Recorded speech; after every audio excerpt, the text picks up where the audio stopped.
Greetings, beloved. I don't know about you, but I really missed church last Sunday.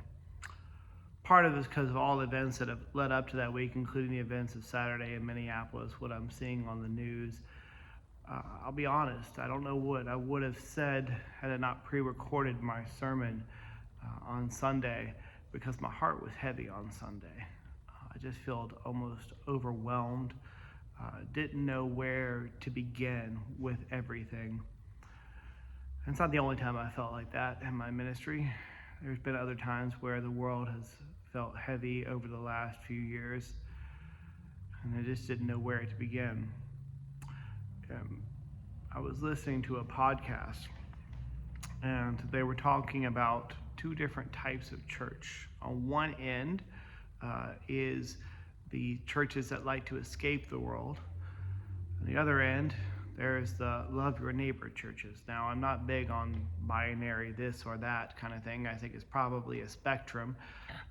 And, we can use those as metrics. But I would hope that we would be more on the love your neighbor. There are churches that want to escape from this world and kind of see the world as not willing to engage with, as corrupt.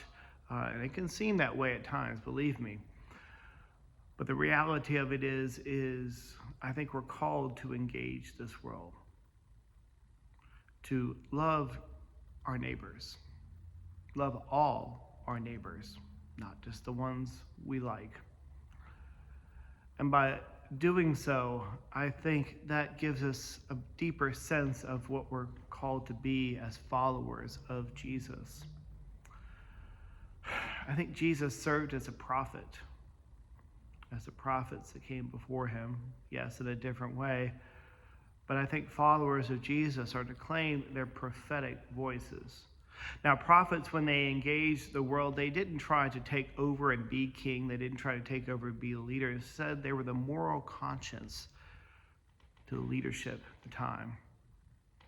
They spoke truth to power. They spoke truth in love,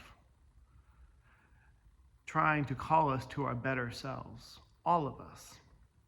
Now, a lot of times there were warnings, which just makes sense, that if we don't change, there's going to be consequences. And I feel like that's in the air today. And I feel like it doesn't necessarily take a prophet to figure out what's going to happen if we continue down this road. I think we're at a moral crisis in America. It's not about politics. It's not about partisanship. Hopefully we can take a breath and look at things and talk about things from a moral point of view. And I believe what is going on is wrong. People being murdered in the street, the cruelty in which these laws are being enforced, just don't speak to us. I know I have children, and I know years from now, maybe, hopefully, God willing, if we have grandchildren, that they'll be asking me how I reacted. Did I hide in comfort? Did I show up to church and quietly sit or preach sermons that didn't engage people or didn't address what's going on? Or did we choose to leave our comfort and to act and to at least try to do something, to try to make this world a better place, to step out in courage, to be that prophetic voice? So, yes, I know the world is heavy.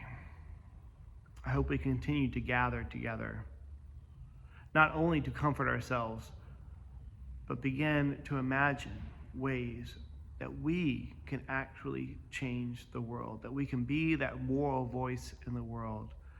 It's a hard thing to do by yourself, but perhaps collectively we can be that voice.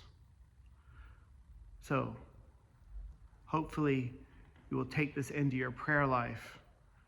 And I pray that something will stir within each and every one of us, that our comfort will be turned into courage.